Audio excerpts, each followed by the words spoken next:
again to FNR OSC. It's been a few months since we've seen everybody. Just before I go into the agenda proper, hopefully everybody has already seen it, but just to highlight that the date of the July meeting has changed. The next meeting is going to be on the 15th of July. And I want to highlight that that is a Monday. So obviously we don't usually meet on a Monday. There are some people that may have conflicting town council meetings on that day. Please decide who your favourite chair is and get in touch with me before then.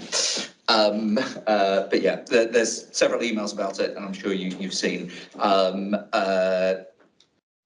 And that means we'll get to the work programme a bit later on, but we were looking at the strategic asset review on that, and so it is quite good that that is now going to be discussed outside of the pre-election period.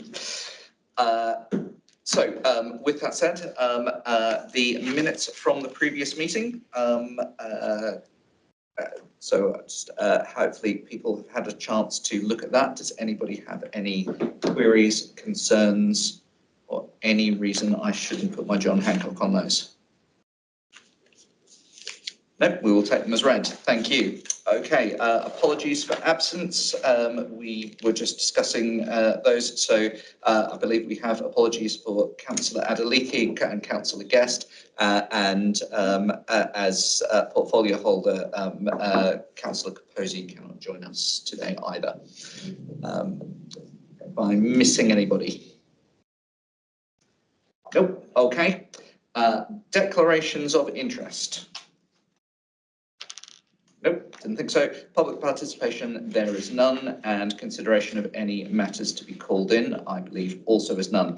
Action points from the previous meeting. Thank you very much for the to officers for responses on that. So I'm afraid I can't remember who raised the query. I'm going to look over at Councillor Williams, but I might be wrong with regards to the questions about accessibility and uptake for the new EV charging points. Are we happy with those responses? Yes, thank you. Okay. My name is against the question, so you're right. Okay. I was trying to remember who that was. Okay, and fine, thank you. Right.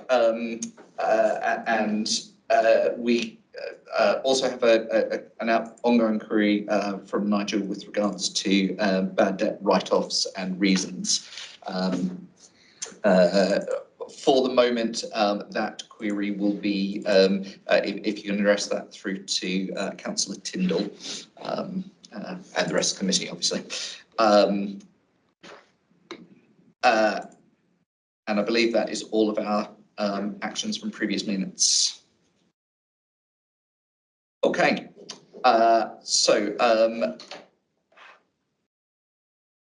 item 7 is the work programme, and I believe that Nigel wanted to speak on this one.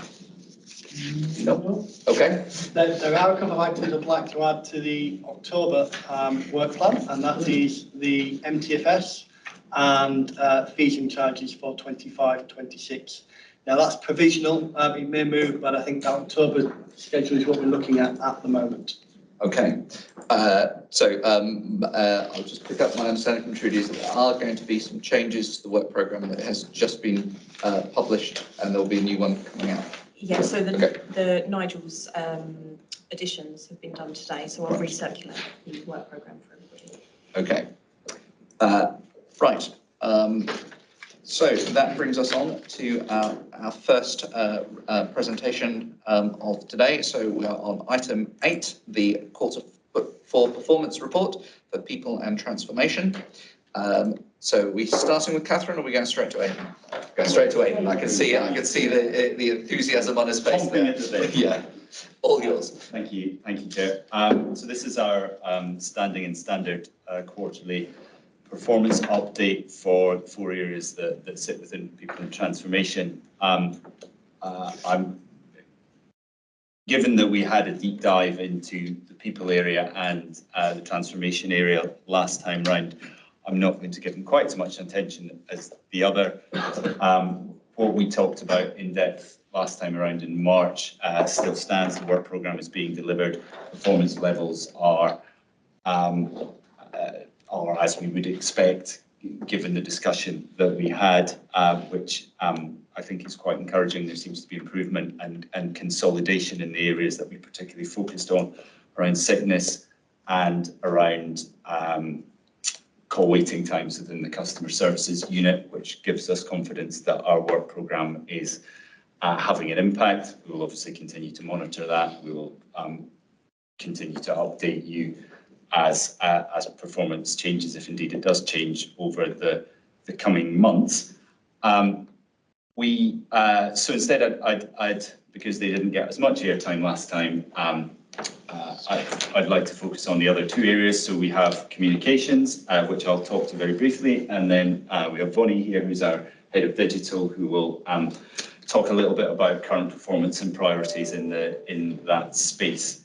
So communications, it continues to be a busy part of the organisation, which I think reflects the amount of work that's going on across services and how public-facing that is becoming. So a lot of work goes on behind the scenes to run, for example, our consultation work, whether that be around the local plan or the LC whip, or whether it's around community safety. So we have a new engagement platform which we're using, which allows us to be a little bit more fleet-footed when it comes to engaging with our residents and partners on these things.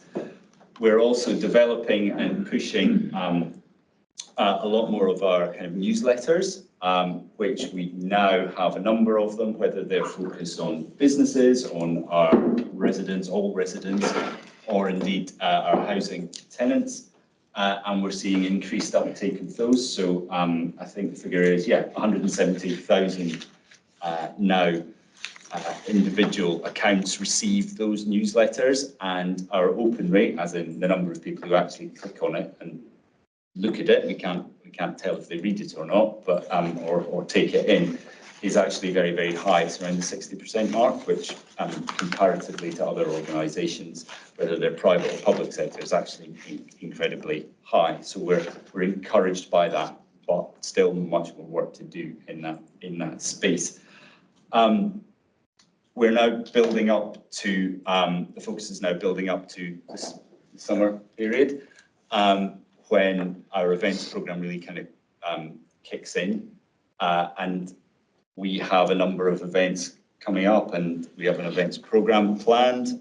So that ranges from Armed Forces Day through a number of summer fun days across the borough in the three main, in Tring, Bercow, and indeed in Hemel. And we are also developing plans for a 50th anniversary celebration for residents.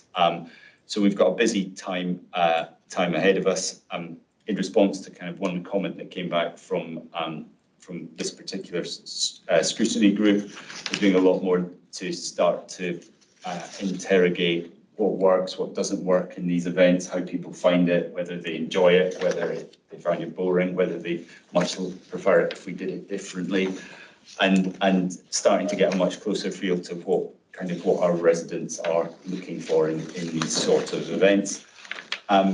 Finally, social media, as you know, as I'm sure you're involved in, is becoming increasingly important as an avenue for us to communicate with our residents and interested other organisations.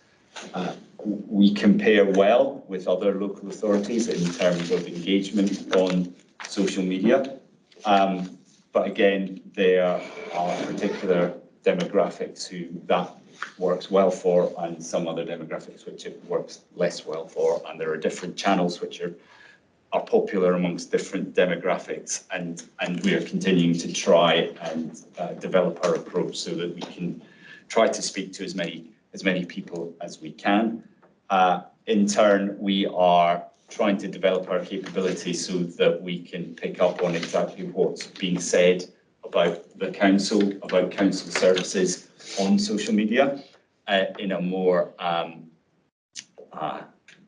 technological way, I guess, rather than just having somebody, not that we do, but somebody who trawls through every single Facebook group and monitors Twitter all the time, actually having a way of being alerted and to understand the sentiment that's coming across, which should help kind of our colleague services then help develop their services in response to that.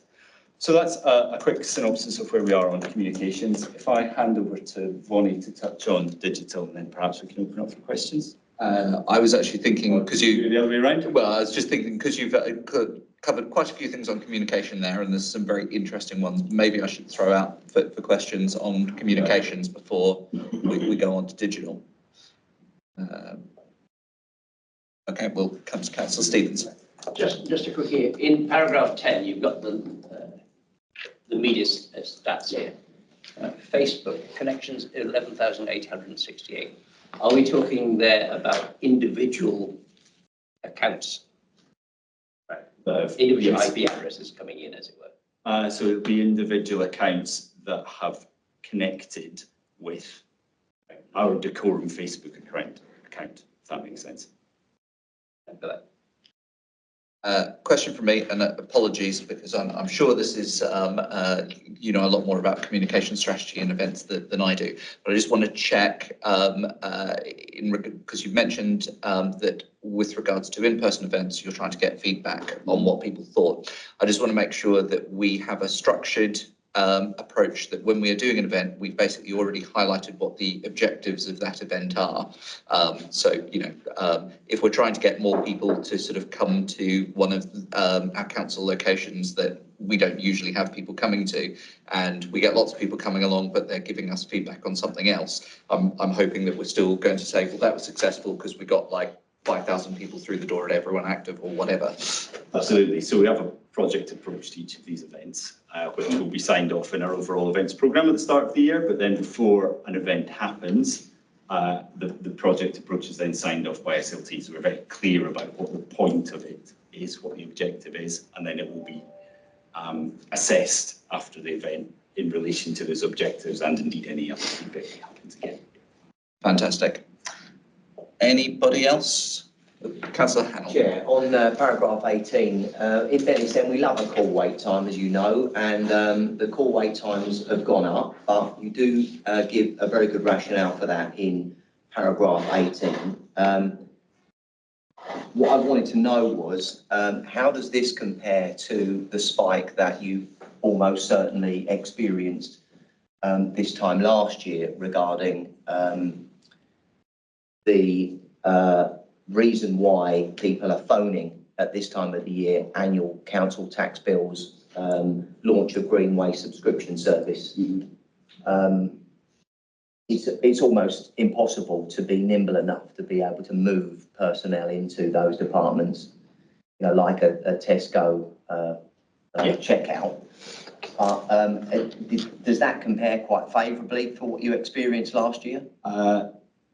Yes, is the short answer. Right. So our performance on call wait times has historically been much higher than the figure we have now. So in the paper, I think it says 12 months ago, it was around 755 seconds. So our performance now is broadly between half to 2/3 shorter than it was about a year ago. You're right, it's very hard. I mean, we can predict these things, but it's hard to necessarily respond to them with, you know, the nimbly moving staff around. Yeah. What we're trying to do, a kind of overall strategy, is reduce the need for our residents to actually call us in the first place by giving them the right information or allowing them, so they don't need to call to ask us a question, or to allow them, those who want to undertake a query or make a service request or give us information in another way that suits them better. Now, for some people, it will be the phone because that's how they want to engage with us, and that's fine. But for lots of people, it won't be. They don't want to phone us up. They'd much rather just do that very quickly, and then that's it done. And so, in many ways, this will be improved further by the work that Vonnie and her team are doing to enable that kind of technological capability across our different services. So that's probably the real opportunity, I think, in this. I think we've done lots to look at things like kind of rotas so that we have staff on at the time we know we experience lots of calls. We've done stuff around the telephony so that we can encourage people to not hang on the call, but actually we'll send them a link to do the task which they're looking to do. We've done lots of stuff around that, which has definitely contributed towards the improvement in performance. But I think the real prize is when we can get that, to use the phrase, channel shift, and we can enable our residents to engage with us in the ways they want to, really. Yeah, because my supplementary to that is that you're saying that the same things were happening last year in terms of people were phoning up about annual council tax bills and the launch of the Green Waste subscription service. So both of those things are creating a spike, and like you're saying, that what you hope for is that next year it will be less of a spike because you're going to engage with them better. Exactly, yeah. And I think we found, I don't have the data to hand, but I think we found, for example, the Green Waste subscription service, we've had far fewer calls than we did last time round. Now, at least part of that is then because people know it because they did it last year, so it's usual to them. But there's certainly been significant lessons learned in how we communicated the scheme to them in a way that they understood it and they don't have to phone up to ask us a question because it's straightforward to them.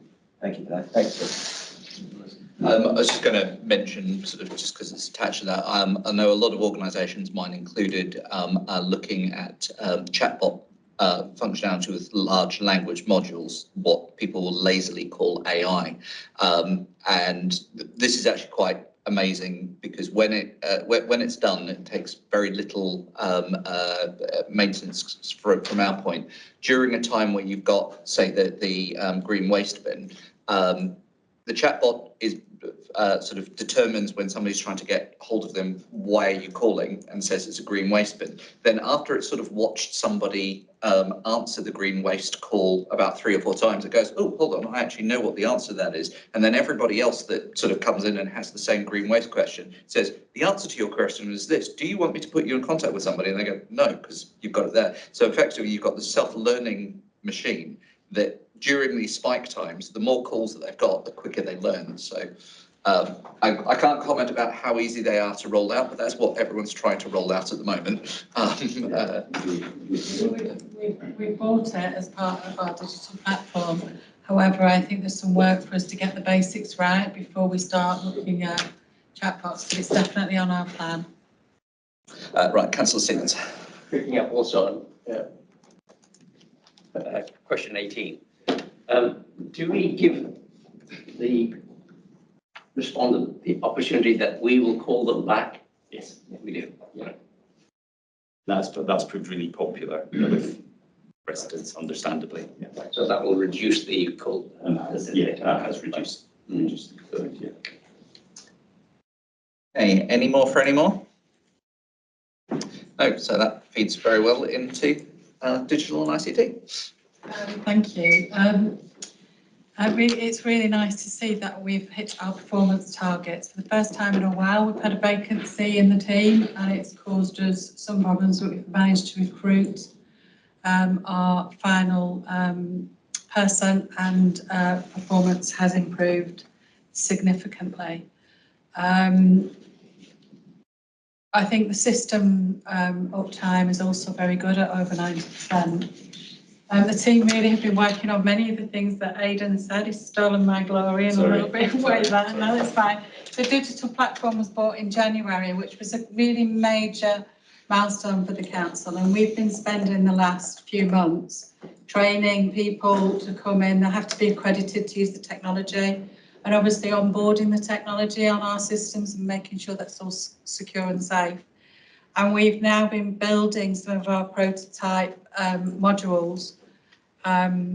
We've got a freedom of information module, a complaints module, and we're working on a really quite innovative garages module.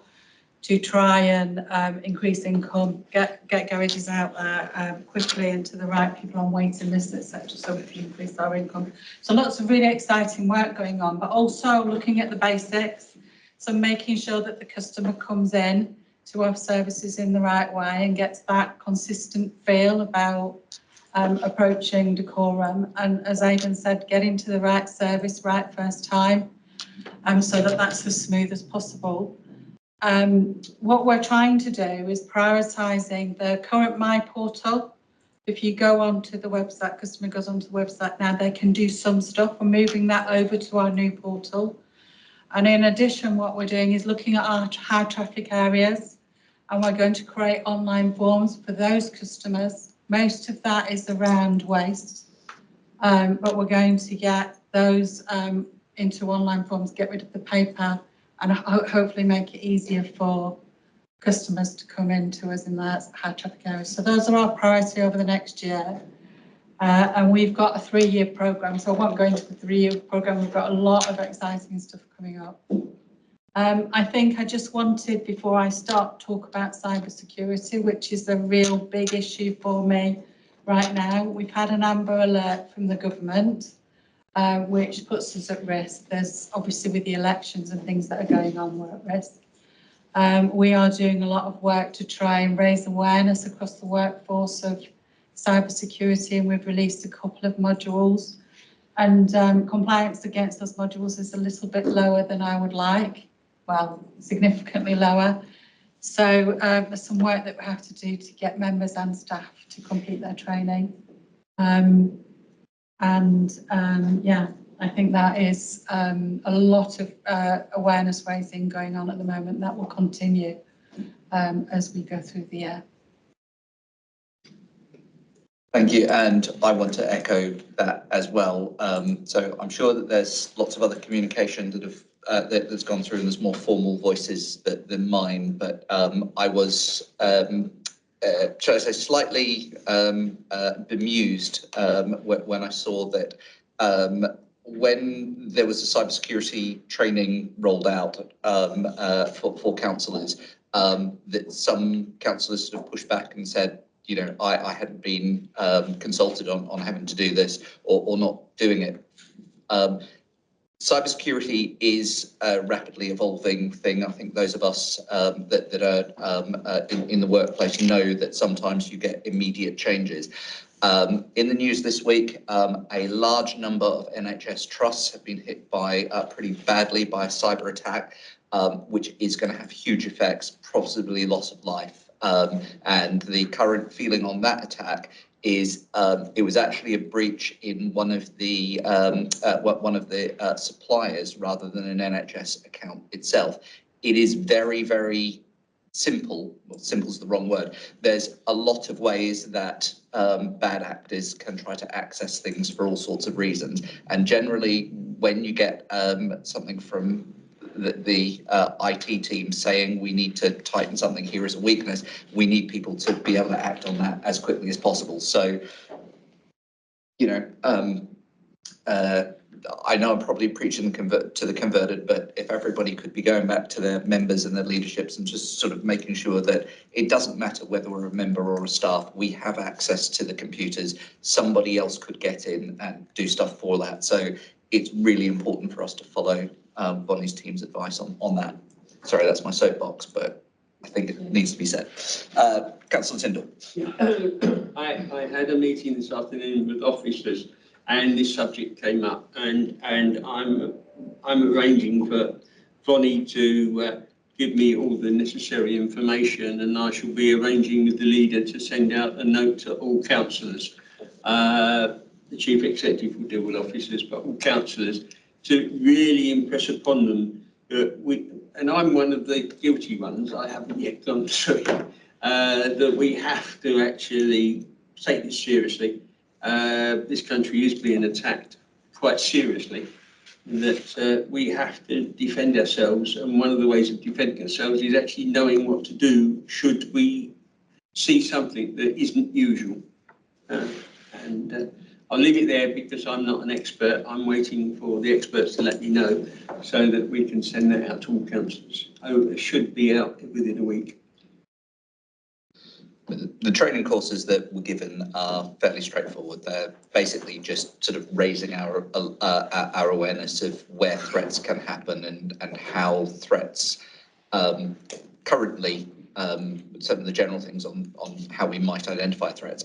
But just understanding the vulnerability is a huge part of it. And I think reporting, one of the things that we don't do is report, but if you all can identify, even if we make a mistake, report it can alert us to something that's going on. So just understanding that process is really important. Sometimes we all got lots of emails, sometimes we make a mistake.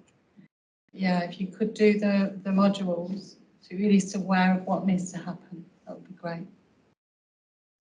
Councillor Stewart.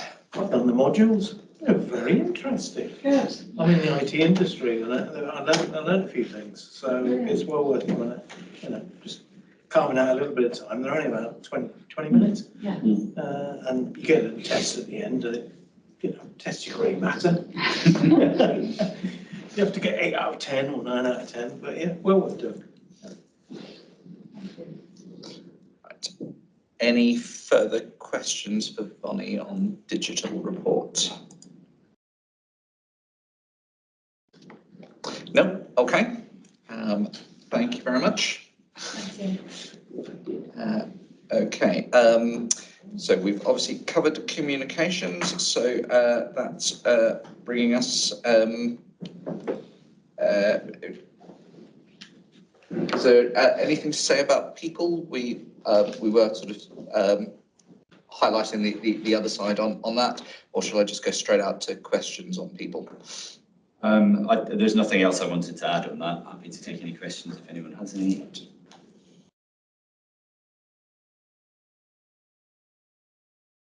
We've got a quite one. Just to say thanks for the report. It is it's obviously good to see that we're highlighting, we're continuing to highlight areas of concern, and I hope I am looking at this correctly in the fact that up until now, when we're looking at people, there usually be two streams of comment. One is on vacancies, the other is on sickness absence. Now vacancies are gone, and most of the narration seems to be that we don't have a major concern on vacancies anymore, and staff turnovers obviously doing a bit better and considerably better against other local council benchmarks. So obviously we've still got stuff to do on sickness, but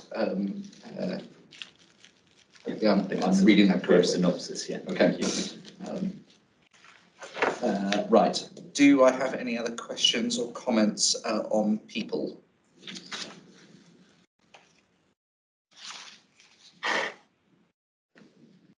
No. Okay. Well, I'll just check on one thing. So the sickness security group, can you just let us know what the makeup of that group is and where is representation coming from? Yes, it is.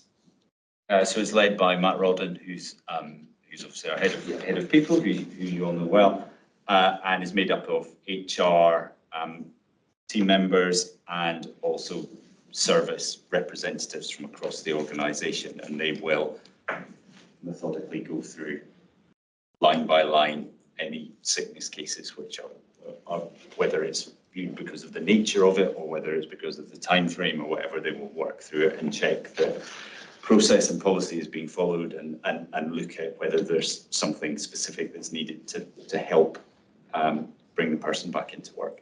Okay, and how do those representatives get sort of elected onto the group? So is it genuinely a staff representative, or is it sort of selected from a manager selecting the person from each service? I don't know exactly the process off the top of my head. I think what you'll find is that if an individual manager has a sickness, they will be drawn in their team. They will be drawn into that, so they can have an informed conversation about the particular case, but they won't then tend to be a member, forever, as it were.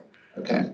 And then my supplementary is, do we have any union representation in that group? I would need to double check. I'll check with Matt and come back to you. Okay. I might be sort of inferring more of the responsibility of that group, but I would hope that as you scrutinise things, it helps to develop policy on how to reduce and deal with it, in which case having a genuine staff representative and a union representative is kind of important. Let me come back to you with a kind of a full answer on that one. Okay, thank you. Any other questions on people? Okay. I think that's the end of, no, we're on transformation, but I think we've covered everything on transformation already. Just to double check, is there anything anybody wants to bring up on the transformation heading? No, okay, so that's the end of item 8. So that brings us next on to the the corporate and commercial services performance report. So, Thank you. Yes, this is the quarter 4 performance report for corporate and commercial. We don't have Mark Brooks today, but between Nargis and myself, we will take any questions around legal and democratic services and happy to take away any that might not be able to be answered.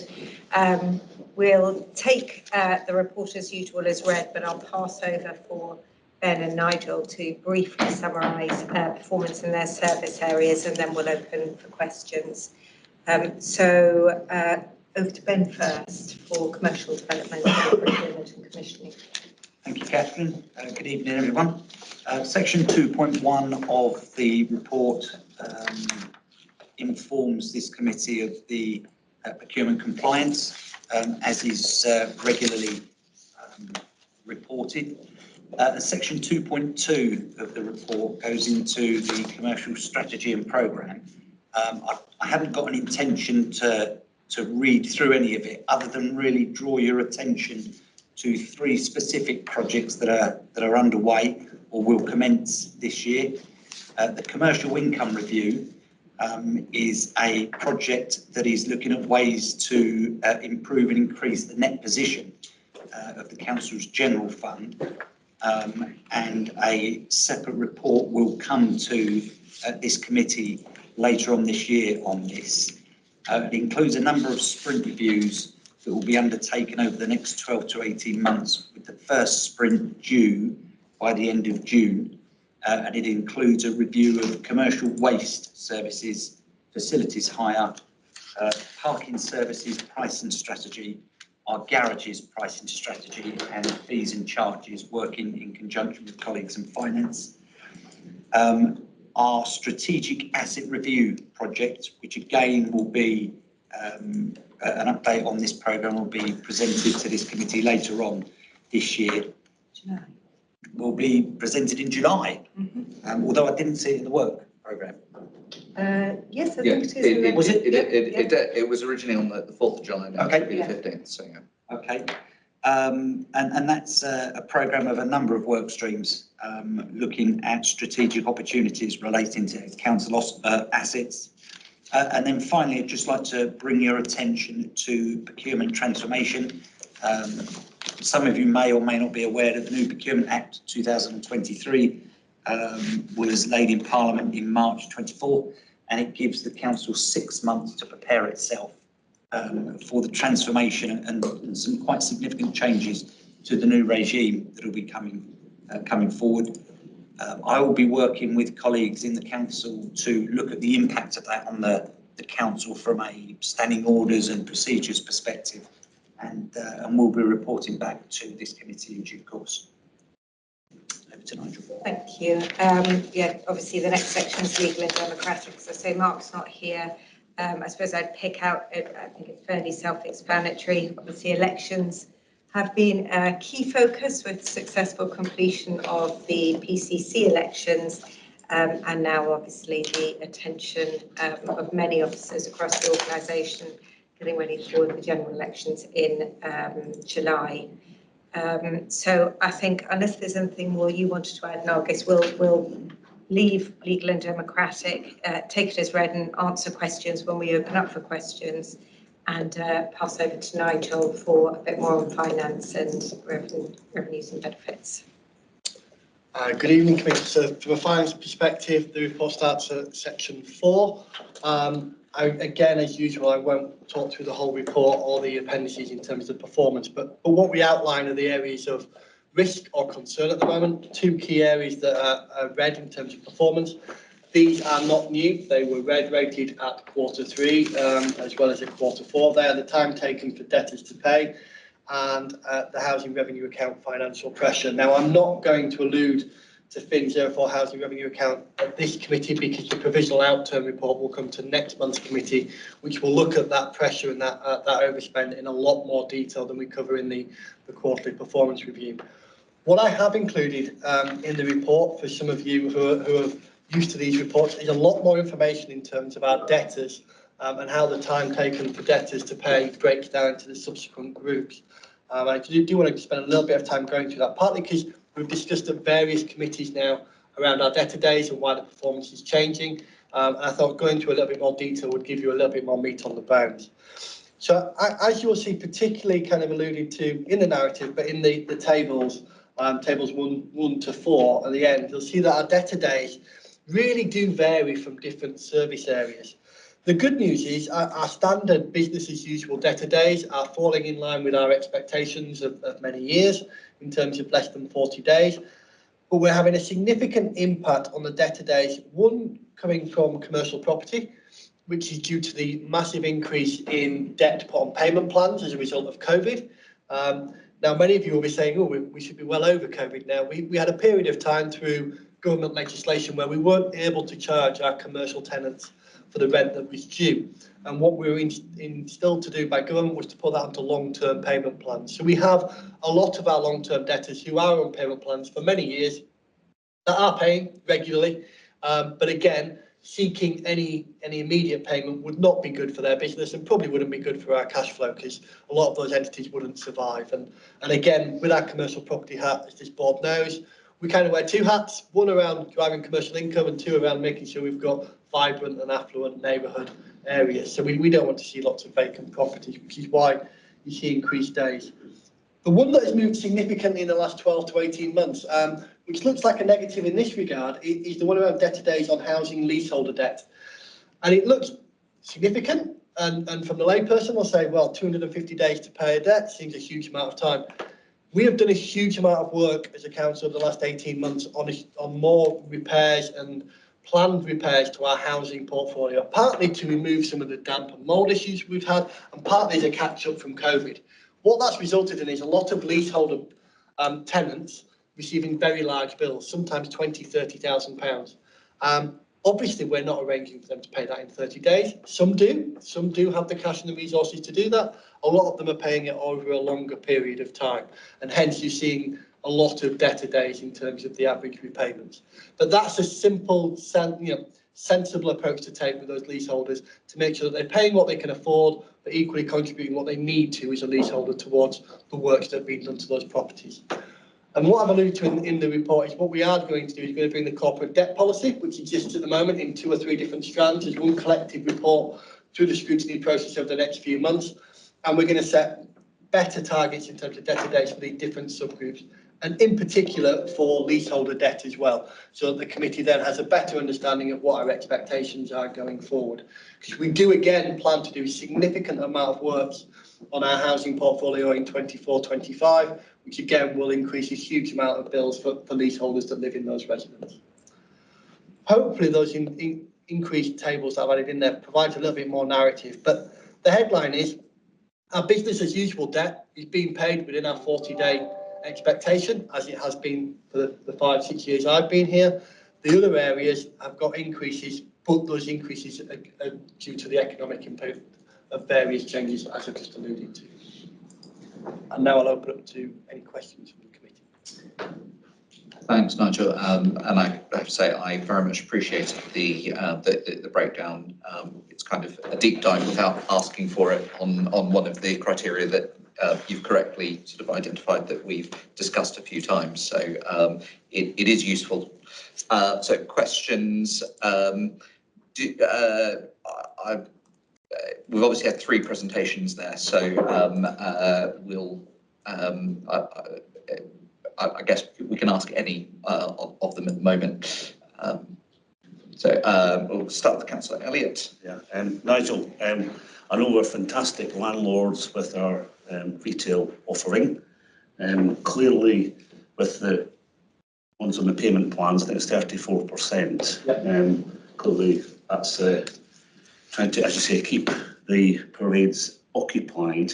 Any idea the breakdown of what type of retail outlet that that relates to? Because it could be if it's hairdressers or salons or nail bars. They were impacted by the pandemic because they had to close, where food shops didn't. And I'm getting a feedback from shops in my area that those type of places have got rent arrears, but they are struggling, and they're looking at evidently rent increases coming through. So they're worried that they've got this debt to pay off, and then they're getting hit with a rent increase. Are we sympathetic to that sort of? We take our responsibilities as a community landlord very seriously, and I think, as you know, in your previous role as the portfolio holder, so we have those ongoing conversations. We have a team that sits between commercial property and finance that just deals with these clients, and the idea there is to make sure that we put something in place that allows them to be financially sustainable, but equally means the council is getting the best value out of its assets. What I would say is, and this was kind of one of the downsides of the COVID situation, the government put overall policies in place for all commercial tenants, irrelevant of what they were doing at the time. Excuse me, I'm going to sneeze at some point. So a lot of smaller entities in particular took those breaks in terms of rental breaks, whether they were still operating or not. And we didn't and weren't in a position to say, no, you have to continue to pay.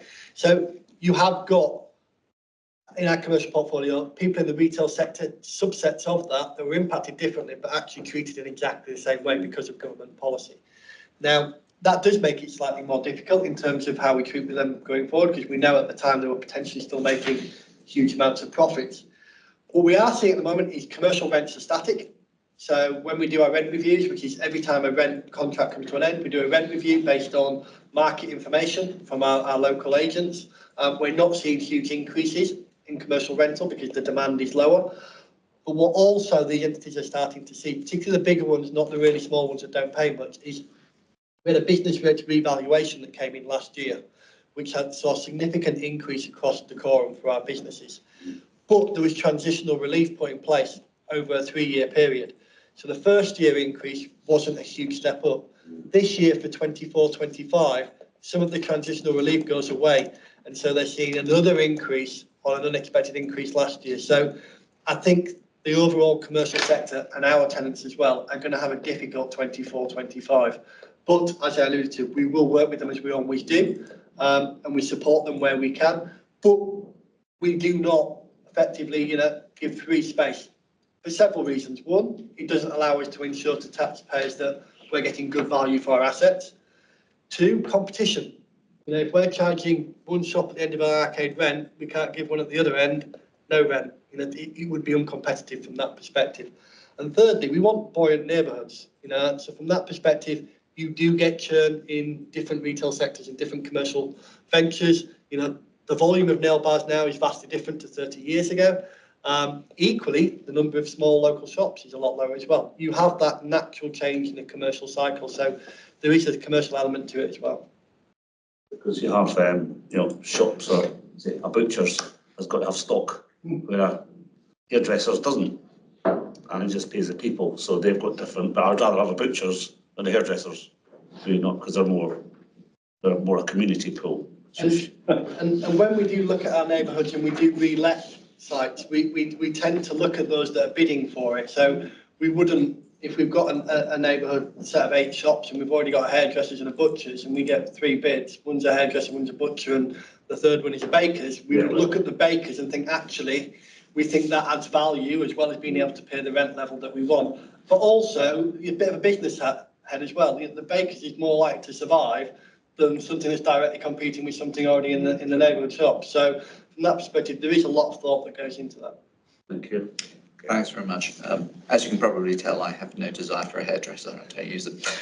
Councillor Hannell. I've got two questions. First of all, to Ben. Ben, is there any chance you could give us an overview at the next Finance and Resources Committee about the Procurement Act of 2023 and how that might affect the Port Borough Council? I've looked at it and, I can't make head or tail of it. So is there any chance you could kind of let us know what the changes will be? I'm not asking you for a big presentation, but I mean, the implementation date's not till October, but it would be really handy for me to know in terms of, what questions we've got moving forward about procurement. Yeah, I think we're currently undertaking some training in terms of what those changes will be.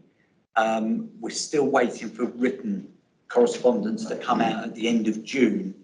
We're being told that's when that will come out. It's understanding that, seeing what the legislation will say in writing, to see what implications that will have. We will absolutely come back to this committee, whether it's quite by the next one or not. I'm not quite sure, but we will definitely give you ample time because it will impact on our current procedures and processes in terms of our standing orders.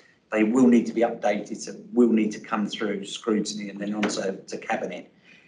But I think, sorry, go ahead, Catherine. Sorry, Ben, don't want to skip it. It is on the work programme, but it's on the work programme for October, just to give time to work through, as Ben says, all of those details, get the training and what that means for our own standing orders all sorted, and then it'll come to the scrutiny for a presentation beginning of October. So. Okay, thank you. Can I interject on that one? It may be worth following up with member services.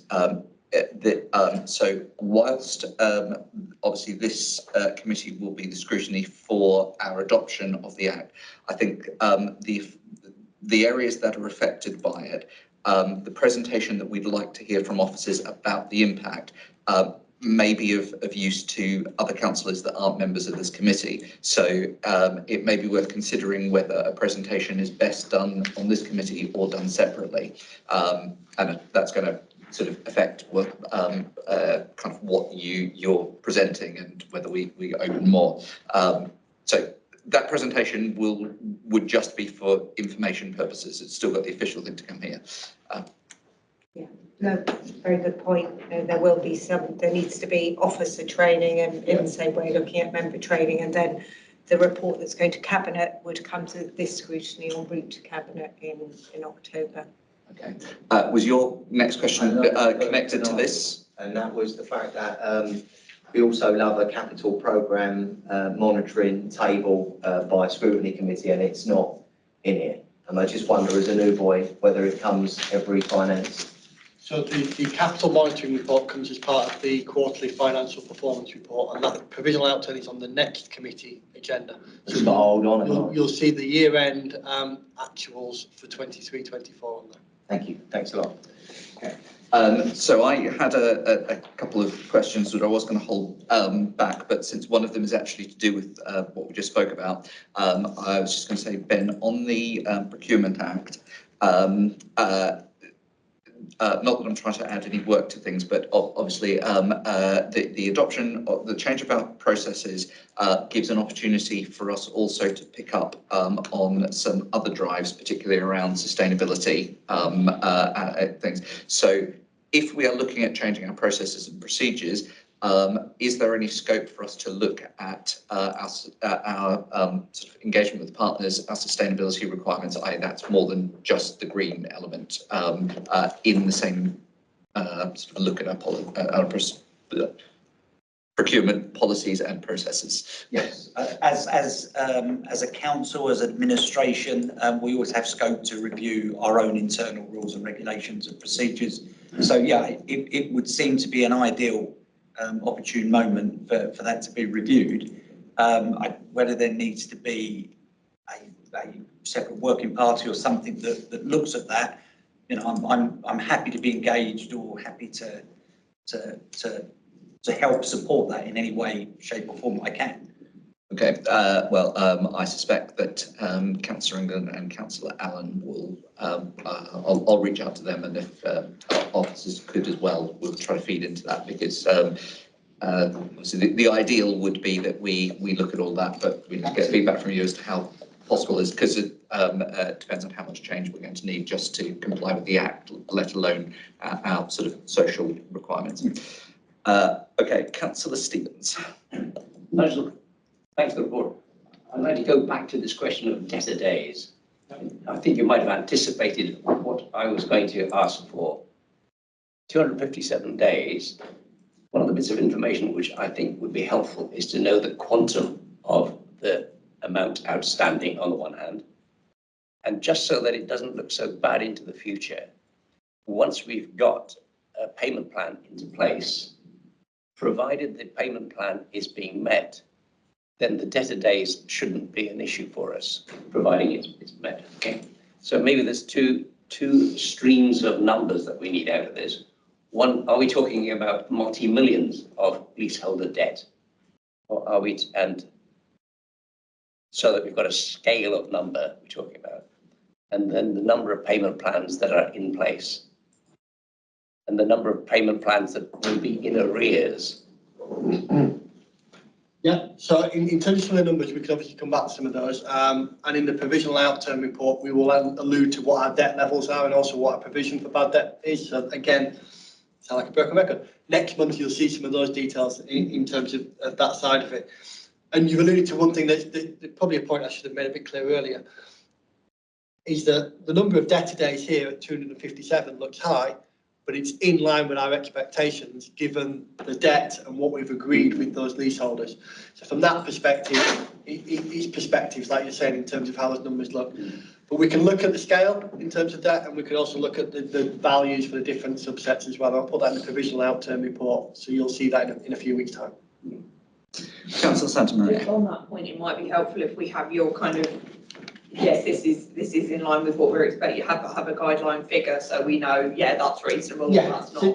so in terms of our bad debt provision for 23-24, we set aside the same amount as what we'd set aside in previous years, and the amount of debt that we wrote off and we had to account for this year, and there's a set formula, we use the same one each year, was exactly the same. So the debt position, the debt risk is not changing. It's just the level of the risk and the level of the value of the different subsets is increasing. But from our perspective, the risk hasn't changed. So again, the lowest level risk, strange enough, is the leaseholder risk, debt, because that is against the asset.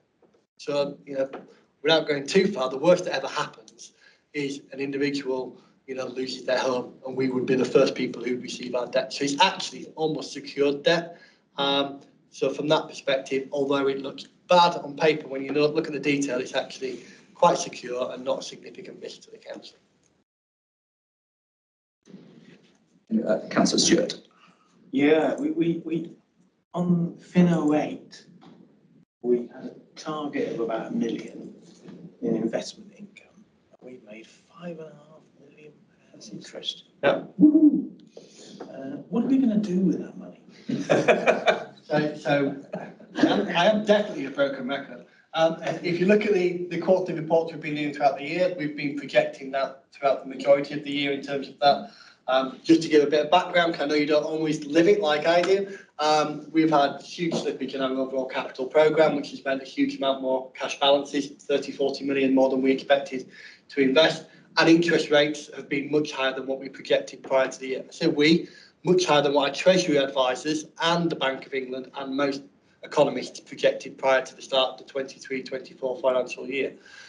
In terms of 24-25, again, our cash balances should be a lot lower. We've got £100 million in our overall capital programme for this year, so we are going to have less to invest. The projections for interest rates, we've used Treasury advisors, Bank of England as well, in terms of their projections. So we have alluded, and we did put an increase in the budget for 24-25 for that income. In 23-24, to answer your initial question, it helped us balance our bottom line. We had pressures across the council, which again, are alluded to it and detailed in the provisional outturn report, which is going to be quite a hefty report this year. So that did help us financially in 23-24, and it has helped us set a balanced budget for 24-25 in a much smaller capacity. I think it's only a few £100,000 that we added to the budget. Do we have any further questions? Okay, a couple from me. Ben presented this one, but I suspect it's actually a Nigel question. I'll just preface it by saying this is coming from me personally, sort of consistent with previous comments from me rather than anything official, and because we don't have any portfolio holders here. The commercial income review and the strategy, the sort of expectations and strategies that we're taking. I would like to request that that is presented in a way that all of our proposals are categorised as to who we are anticipating making the revenue from, because I personally want to, I want to see things that are looking for commercial tenants, things that are looking for partners, separate to the things that are saying more revenue from our residents. I obviously am not particularly happy that we're looking at that final group, but we've had previous conversations on that. So I would just like it that the target of that revenue is quite clear. So when we're scrutinising that, we know exactly who we're intending to raise revenue from. I think noted. Yeah, absolutely. I think that will be clear because as they're going through the programme and looking at various areas, for instance, as Ben said, one of the areas being looked at the moment is commercial waste. So it says it on the tin. And then other areas such as parking, pricing strategy review that they're planning, which will be a longer review. Well, we know parking, affects all those who are car users and wanting to park within the borough. So yes, noted. Thank you. And then my last question, which is a bit of a weird one, especially that Mark is not here. So I know I have a reputation for usually wanting more detail on reports, but I'm actually going to make a suggestion on less. So on our the Democratic Services report, we get a lot of data about current levels of activity. And obviously a lot of the drivers on that activity isn't really something that the council can control. So I don't know whether other councillors want to disagree with me. My suggestion is that some of that data is not particularly useful, and where it would be useful is if we're basically trying to say that there has been a spike in activity which differs to previous quarters. There very simply there isn't much I feel I can do with sort of knowing how many freedom of information requests we've got, because there's nothing we can do to stop them. If we have 5,000 of them in a week, we have to deal with that. So I think it's useful if we understand a spike or we understand what the capacity is, but a lot of that data could very much be summarised. And very simply, I think the level of detail in other areas of the report is perfect for what we need. I think that one's just one that possibly is a bit more than needed. Again, personal opinion only, see if other people agree, but... Is it a KPI? No. Is the short answer. I mean, it is important that the council tracks those. There are lots of reasons for council officers to be aware of it. I'm just, from a scrutiny point of view, I personally don't think that we can control it. So,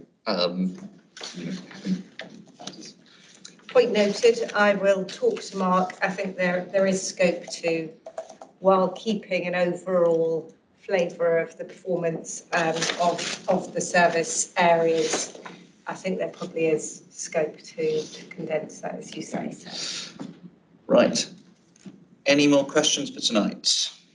Sorry, I should say, any more questions on this agenda item?